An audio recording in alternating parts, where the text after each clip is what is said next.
Esse caráter maligno da vulva e da vagina, ele tem a ver também com o que a gente já trabalhou em uma aula anterior a respeito da vagina dentada. É uma referência ligada à fantasia de castração, à perda da virilidade masculina. Isso se apresenta, como a gente já viu, em incontáveis mitologias de um modo bastante regular.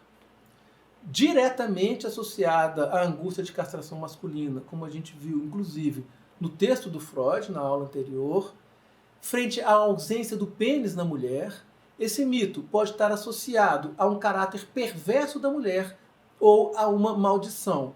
Então, atribui-se à mulher, consequentemente, um caráter perverso, ou associa-se a mulheres que têm uma característica perversa algo negativo, como a ideia da angústia de castração que o homem vive dentro de si e projeta nela. Então vejamos, tanto pode ser uma projeção de algo negativo, que vai fazer com que exista uma fantasia de uma perversidade, de um caráter maligno na mulher, como pode ser também pela experiência de personalidades negativas, de atitudes negativas femininas que levariam a uma ideia de perversidade. Isso traria uma associação a essa angústia de castração masculina. Existe um mito bastante específico e muito interessante entre os nativos da América do Norte que remete a essa ideia da vagina dentada. Um personagem de grande significância está associado a esse tipo de mito. É o coiote. O coiote é frequente, muito importante nas mitologias da América Central e da América do Norte. Ele participa desde mitos de origem do universo e de roubo do fogo, até poderes xamânicos e mitos sexuais. Em um desses mitos, ele encontra uma jovem muito desejável. Ele a seduz e consegue que ela queira ter relação sexual com ele. Entretanto, ela o previne de que sua vagina é dentada. Trata-se de uma história chamada Os Dentes no Lugar Errado, do povo indígena Ponca. Essa menina era uma de duas filhas de uma velha e má feiticeira que atraía vários homens para dormir com suas filhas, mas eles nunca mais eram vistos. A gente sabe que quando há duas pessoas, duas filhas, geralmente há o bem e o mal, ou há uma infância e uma adultez. O que não é necessariamente muito diferente do bem e do mal, porque a infância, conforme a gente viu, é um período de impulsividade, é um período de alienação das normas sociais e das normas culturais. Então, de alguma maneira, também está ligado ao mal, está ligado à supremacia dos instintos frente ao controle da razão e da ordem social. Aí, nesse caso, então, nós vamos ver duas irmãs, sendo que uma previne o coiote dos riscos que ele está correndo, mas vamos ver que a outra não. A outra está disposta a expor o coiote e a levá-lo à morte. O coiote, então, foi informado da existência dessas lindas jovens, mas foi prevenido que todos os pretendentes desapareciam, ou seja, todos os homens que iam juntos com essas meninas não voltavam mais. Quando ele chegou à casa das jovens, a velha, talvez uma mãe, talvez uma feiticeira, mas é aquela velha que representa a bruxa, ou seja, a mulher da lua minguante, a mulher que não é mais fértil e que já é de alguma maneira corrompida, está ligada ao mal, está ligada aos feitiços negativos, ela convidou o coiote para ficar e deu a ele comida. Esse fato de dar comida, ele está associado a manter um vínculo. Por exemplo, Perséfone, quando vai para o mundo dos mortos, ela chega a comer umas sementinhas de romã. E pelo fato de ela ter comido essas sementinhas de romã, ela não pode passar a viver todo o tempo dela na Terra. Ela tem que voltar para o submundo, para esse mundo dos mortos. Isso estaria associado ao período em que Ceres ou Deméter fica sem a filha, fica triste, para de produzir cereais, e isso explicaria, por meio da mitologia, a existência do período do inverno, que é o período em que a terra não brota, que a terra não traz alimentos. Então, quando esse coiote recebe o convite para comer e ele come, ele está correndo o risco de ficar vinculado, de não sair mais dali. Ele é empanturrado, ele come muito, isso significa algo que vai além dos limites. Novamente, se vai além dos limites, se está ligado ao impulso, se está ligado ao desejo, se está ligado aos instintos, isso é um excesso que é contrário às normas da lei, às normas da cultura, às normas da civilidade. Isso faz então com que ele esteja suscetível às perdas, aos males, porque ele não tem mais a razão. Isso faz com que se abra o espaço para que o caos ocorra. E esse caos pode estar representado na morte, na destruição, na dor, na perseguição, nos feitiços e até mesmo na sensibilidade aos feitiços, que viriam para deturpar e para acabar com a ordem. Então, lembrando que o coiote comeu bastante, e antes de ele dormir, porque se ele come muito, ele vai querer dormir, novamente, ele cede aos instintos, cede à biologia e deixa de ficar atento. Nesse caso, dormir, então, vai ser uma condição em que ele perde a razão, em que ele fica indefeso por causa da exposição aos seus instintos, à gula especificamente. Quando ele vai dormir, as filhas vão galanteá-lo, dizendo que ele era muito bonito, e ele fica, então, muito animado. É o caso de, nessa situação, o alimento já ser um feitiço. O alimento já o deixa sensível. E o fato de ele comer muito representa, então, que ele está sensível o suficiente para que os instintos se sobreponham à razão. Quando, portanto, ele foi se deitar com as duas irmãs, a mais nova delas lhe lembrou do segredo fatal, a anomalia das genitálias.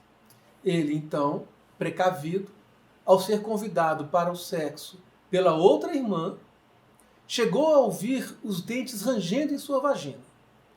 Rapidamente, ele pegou um pedaço de madeira, que havia uma fogueira ali perto, e, ainda em brasa, ele introduziu esse pedaço de madeira na vagina da moça. Vários pedaços de madeira incandescente voaram sobre ele. Nesse caso, vale a pena a gente ressaltar a questão do fogo. Como foi dito antes, o coiote está muito associado ao roubo do fogo ou à mitologia do fogo. E também, quem domina o fogo, domina a natureza. O único dos 4 elementos que seriam fundamentais na natureza, terra, água, ar e fogo, que não existe disponível espontaneamente, é o próprio fogo. O fogo, para ser alcançado, ele precisa de ferramentas. E ferramenta é uma referência da cultura, é uma referência da razão, é uma referência da inteligência, é uma referência que a razão, a lei e a cultura podem ser mais fortes e podem dominar a natureza. Então, se o coiote se vale do fogo, quer dizer que ele ainda tem alguma racionalidade, que ele tem ainda normas capazes de fazer com que ele se sobreponha, com que ele vença os impulsos naturais e, consequentemente, que a ordem volte a se sobrepor sobre o caos, que a ordem seja restabelecida. De volta, então, ao conto, ou ao mito, rapidamente o coiote pegou o seu arco, aproveitando a abertura da vagina, e espetou com uma flecha o coração dessa irmã mais velha, matando-a. Então, novamente, um elemento fálico. Não só a madeira era um elemento fálico que conseguiu sobreviver à vagina dentada, como mais do que isso, a partir de então, ele consegue destruir o mal. Nesses casos binários, nesses casos duplos, como a gente viu, a gente tem presentes o bem e o mal. Digamos, um lado virtuoso e um lado negativo, que muitas vezes, principalmente a partir das teorias da psicanálise junguiana ou da psicologia analítica junguiana, é chamado de sombra. E é preciso vencer a sombra para conseguir triunfar, para conseguir ter paz, para conseguir se realizar.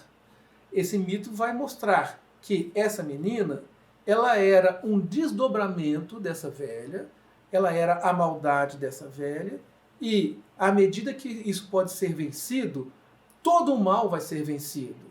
Essa exposição da genitália, ou a genitália dentada, a vagina dentada, isso é um lado feminino negativo que precisa ser domado. O lado da voracidade feminina, o lado da impulsividade sexual feminina, que, no caso do homem, provoca para ele uma angústia muito grande, que seria a perda da virilidade. Eu repito isso um pouco, mas é importante ter isso em mente, porque a maioria dos mitos que chegam para nós hoje são narrativas recontadas pelos homens. Então, elas trazem essa angústia do homem sem que o homem a assuma. E trazem também a projeção do mal na figura feminina, sem que o homem precise se comprometer com essa maldade, com esse mal, com essa energia negativa, projetando isso e deixando isso restrito ao campo feminino. Nessa sequência do que a gente vem dizendo, depois que a irmã mais velha morre, ele vai matar a velha, a mãe, essa mulher que já está em um período, digamos, de decrepitude, nesse momento em que ela não tem mais um valor de virtudes na sociedade. E ela encarna esse mal, ela encarna essa ameaça à estabilidade da ordem, ela encarna esse caos potencial. Novamente, ele vai se valer de um elemento fálico. Ele vai matar essa velha com uma faca. Isso feito, ele já está então desfeito dessas ameaças, e ele diz à jovem o quanto ele estava grato pela ajuda que ele recebeu, por ele ter sido avisado, consequentemente teve a vida dele poupada, e propõe a ela que eles se casem. Ok, para ela tudo bem e para ele também, mas ela lembra que ela traz ainda a maldição da mãe. O que a gente vai saber aí é que essa questão da vagina dentada é algo que já passava entre as mulheres. E geralmente esse elemento feminino velho, ele diz respeito a uma antiguidade remota também, a uma tradição, ou a algo que existe há tempos e tempos, de um modo que se perdeu na história. Por ser uma velha, então, ela encarna toda essa história feminina. E essa história de maldição, ela vai representar que todas as mulheres têm, todas as fêmeas, no caso as mulheres em relação aos seres humanos, mas nesse caso o mito tem o coiote, pelo valor dele na mitologia da Mesoamérica e da América do Norte, é óbvio, mas as mulheres todas teriam, então, essa tradição da vagina dentada. As mulheres todas seriam potencialmente ameaçadoras e potencialmente implementadoras do caos. A menina vai lembrar, então, ao coiote que ela tem essa maldição, que ela traz isso, que ela tem também a vagina dentada. Ela vai dizer assim: eu tenho os dentes no lugar errado. Mas isso não intimida o coiote. Cuidadosamente, o agora noivo quebrou todos os dentes da vagina de sua noiva, deixando apenas um. Este que restou foi minimizado a tal ponto que não apresentava mais perigo. Ao contrário, propiciava um imenso prazer. Desde então, o coiote e a jovem passaram a viver felizes entre si. Esse mito diz respeito a diversas características importantes da questão da mitologia feminina de um modo geral, particularmente essa mitologia feminina ligada à região genital, mas também pode ser um mito que referencia a questão do clitóris. Isso não é muito comum, mas nós vamos ver em seguida um mito que trata especificamente disso. O fato de o coiote ter deixado apenas um dente e ter minimizado esse dente, isso pode representar uma região vaginal que tem o clitóris, mas isso não está explícito. Portanto, nós vamos ver agora um mito que está relativo ao prazer sexual e tem outros desdobramentos.